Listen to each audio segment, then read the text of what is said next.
ఈ వీడియో చూస్తున్న ప్రతి ఒక్కరికి నా ప్రభు పేరిట వందనాలు.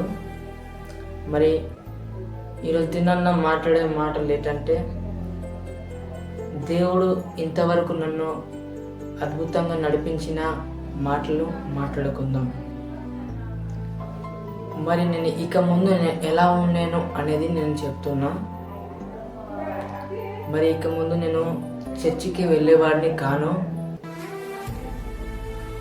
ఎందుకు వెళ్ళేవాడిని కాను అంటే, ఒక వ్యసనాలతో నేను బ్రతుకుతున్నాను కాబట్టి వెళ్ళేవాడిని కాను. ఏ వ్యసనాలు అంటే స్మోకింగ్, డ్రింకింగ్, అలాగే ఇంకా ఈ గంజాయి ఇలాంటివి ఉన్నాయి కదా, ఆ వ్యసనాలతో ఉండేది కాబట్టి నేను చర్చికి వెళ్ళేవాడిని కాను. అసలు దేవుడు అంటేనే నాకు తెలిసేది కూడా కాదు, అప్పుడు తెలీదు కూడా. మరి దేవుని చర్చికి కూడా నేను వెళ్ళేవాడిని కాను. అసలు దేవుడు మాటలు ఎవరైనా చర్చికి వెళ్దాం దా అన్నప్పుడు నేను వెళ్ళరా, నువ్వు వెళ్ళరా అనేవాడిని, నేను రాను వెళ్ళిపో అనేవాడిని. కానీ ఇంకా కొన్ని రోజులు పోయిన తర్వాత అలాగే నేను స్మోకింగ్, డ్రింకింగ్తో అలాగా గడిపేటప్పుడు అలా ఉండేవాడిని. అప్పుడు ఎలా ఉండేనో నాకే తెలియదు. చాలా మరి అసలు ఒక క్షణం కూడా ఇంటికి ఉండేవాడిని కాను. ఏ మార్నింగ్ వెళ్తే ఏ నైట్ వస్తామని కూడా నాకు తెలియదు.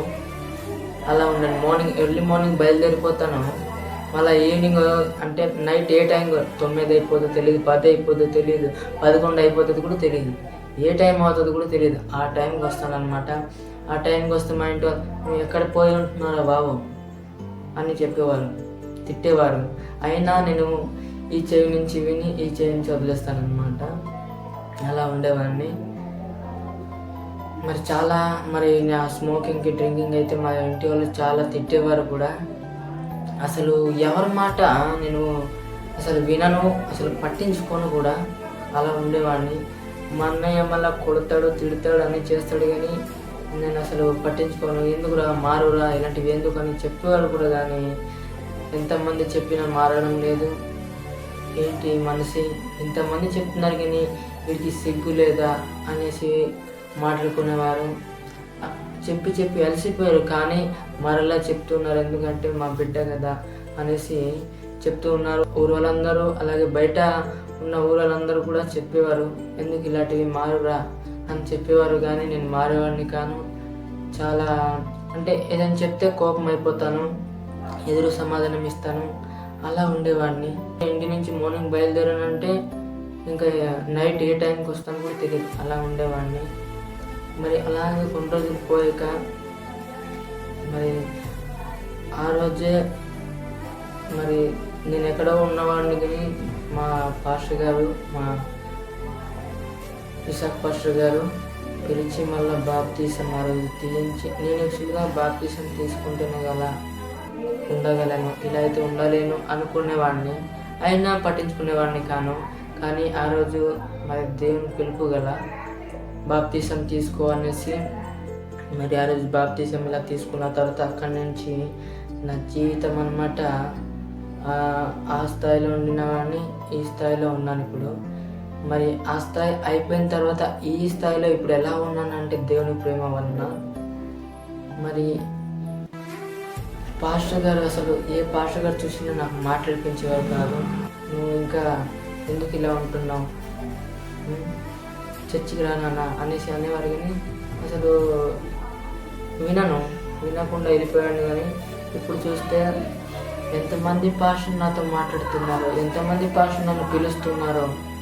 అంటే స్వార్థ కోసం ఇంకా ఎంతవరకైనా వెళ్తాననే మాటల దాకా నేను వచ్చాను అనమాట. అది అంతా దేవుని చిత్తమే. మరి ఇప్పుడైతే మరి కానీ ఏదైనా మా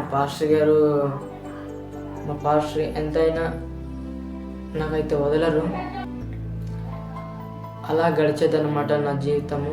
తర్వాత నేను ఇలా మారిపోయిన తర్వాత చాలా సంతోషంతో అందరూ నన్ను ప్రేమిస్తున్నారు. చీరపోర అనేవారు కూడా ప్రేమిస్తున్నారు. మరి నా మాటలు కూడా గౌరవం ఇస్తున్నారు, నా మాటలు కూడా వింటున్నారు. చాలా సంతోషం. దేవుడు నాకు ఈ స్టేజ్లో ఉంచడం అంటే అది అద్భుతం. ఇది చాలా అద్భుతకరమైన మాటలు కనుక నేను చెప్తున్నాను. ఇప్పుడు ఆలోచిస్తుంటే ఇలా ఉండేవాడినా, అసలు అర్థం కాని జీవితం అన్నట్టు ఉండేను. అక్కడి నుంచి మరి ఇప్పుడైతే నిజంగా చాలా సంతోషంతో అయితే నేను ఉంటున్నాను. ఏమి ఉన్నా ఏమి లేకపోయినా ఏదైనా దేవుని చిత్తమే. నాకు ఏదైనా కావాలనిపిస్తే దేవునికి ఇష్టమా లేదా అనేసి కూడా దేవుడికి అడుగుతుంటాను. ప్రభువా, నీ యొక్క చిత్తం అయితేనే నన్ను అది ఇవ్వు తండ్రి, లేకపోతే వద్దు దేవా అని చెప్పేవాడిని నేను. ప్రతి ఒక్క చిన్నదానికి కూడా నేను ఏదైనా ప్రార్థన చేస్తాను, దేవుడికి అడిగి ఏదైనా చేస్తాను. మరి నాకు నిజంగా ఈ సువార్తకి ఎలాగా నాకు అసలు ఏ ప్రాంతంలో ఏ ఊరు ఉన్నాయో ఏది ఎక్కడ ఉన్నాయో తెలిసేది కాదు. ఈ సువార్త ఇంకా ఆపేదే లేదని నేను ఎప్పుడు అనుకున్నాను నా మనసులో. ఇంకా అక్కడి నుంచి నేను చూడలేని ప్రాంతాలు కూడా చూశాను, చూడలేని ఊళ్ళు కూడా చూశాను, చూడలేని మనసులు కూడా నేను చూశాను. అంతమందికి నేను పరిచయం అవుతాను అనుకోలేదు. అంతమందికి దేవుడు నన్ను అంటే సువార్తలో ఇలాగా ఒకేదారు కూడి నేను ప్రార్థిస్తాను అనుకోలేదు. ఇంత పెద్ద మీటింగ్లో నేను వెళ్ళి అందరితో కలిసిమెలిసిగా నేను ఆరాధించడం అంటే చాలా అద్భుతం. దేవుని ప్రేమ అలాంటిదన్నమాట. మనం ఏదైనా మరి స్తుతించడానికే మనం ఉండాలి కనుక నేనైతే దేవుడు అయితే మరవలేను. చాలా అద్భుతంతో నాకు ఇంతవరకు ఈనాటి వరకు నన్ను ఉంచున్నారంటే అతని కృపయే, అతని చిత్తమే.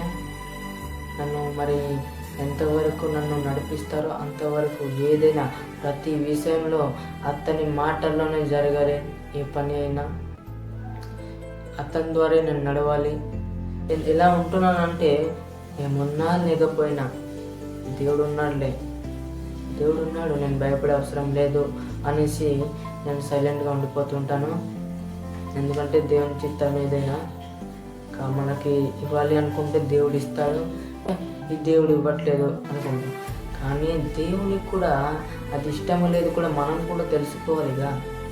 అందుకే నేనైతే ప్రభువా, నీ చిత్తం ఏదైనా నాకు ఇవ్వాలనుకుంటే నీకు ఇష్టమైనదైతే నాకు ఇవ్వుతండి, లేకపోతే అది వద్దు దేవా అనేవాడు. ఇక్కడ ప్రేయర్ అవుతుంది అని పిలవడమే లేటు, నేను ఎక్కడైనా వెళ్ళిపోవడానికి సిద్ధంగా ఉంటాను. నా చేతిలో డబ్బులు ఉన్నాయా లేదా అనేది అసలు ఆలోచించను, ఎందుకంటే దేవుడు ఉన్నాడు. నిజంగా చాలా సంతోషం ఇప్పుడు నేను ఇలా ఉంటున్నానంటే. ప్రతి ఒక్క విషయంలో నేను చాలా హ్యాపీగా ఉంటున్నాను. నిజంగా మరి దేవుడు నాకు ఇంతలా అద్భుతం చేసి ఉన్నాడు. మరి మీరు కూడా మరి ఈ వీడియో చూస్తున్న ప్రతి ఒక్కరూ ఒక్కసారి మారు మనసు పొంది చర్చికి రావాలి అని కోరుకుంటూ ఈ మాటలు నేను ముగిస్తున్నాను. అందరికీ షేర్ చేయండి ఫ్రెండ్స్.